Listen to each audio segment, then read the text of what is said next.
Hey everyone, in this video we'll be looking at Chapter 8 of Dive into Python, which is called HTML Processing. I'm going to have to give a disclaimer up front that the main package he talks about in this chapter is deprecated, which means that most of the material in the chapter isn't usable anymore, and so I won't be going over quite a bit of it actually. But I still want to introduce the concept of HTML processing in case it's something that you might want to do, and I'll leave a link in the description for a more current library that you can use. So one of the big things people do with Python, and actually it's a big thing people do with programming in general, I do this quite a bit in Ruby, is HTML processing. That might entail scraping websites.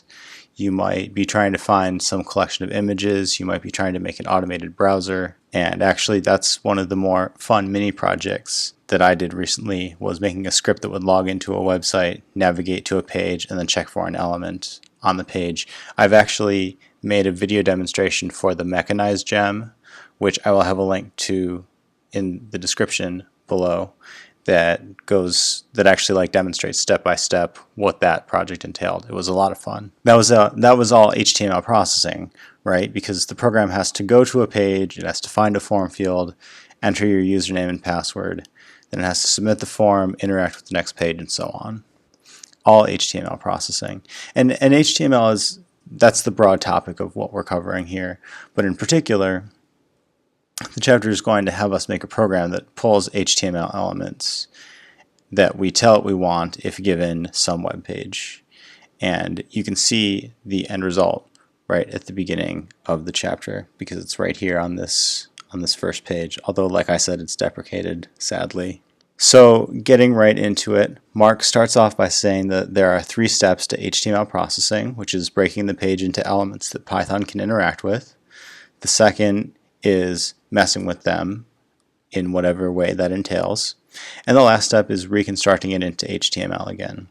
And so what we're looking at here is the SMGL library, the SMGL parser, which can be imported with import smglib.py. The SMGL parser delimits HTML elements into 8 different kinds, which are start tags, end tags, character references, entity references, comments, processing instructions, declarations, and text data.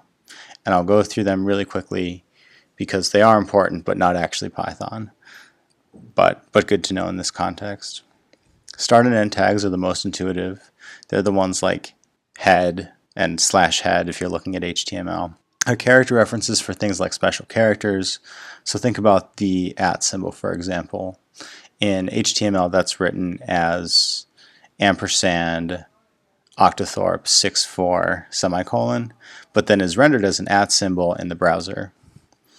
An entity reference is almost exactly the same as a character reference, but uses a different lettering system.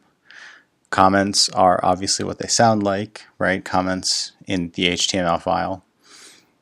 Processing instructions are where some kind of filtering or calculation gets done in the file. If you have XML, then it's denoted with left angle bracket, question mark, and then your XML, and then the right angle bracket to close it. Declarations are things like at the top of the file where you set your doc type, and things like that, doc type HTML. Text data is the catch-all that grabs whatever doesn't fall into one of those previous categories. And if you look at the bottom of the page, you can see what an HTML page run through the processor looks like. It's basically this right here. So the next section is an example of how all this works, but like I said, because the SMGL parser is deprecated at this point, and this is the unfortunate downside of me summarizing a book that's 10 or 15 years old at this point, is the SMGL parser went away as of Python 2.6, and in all likelihood you are using 2.7 or later. Hopefully you're using 2.7.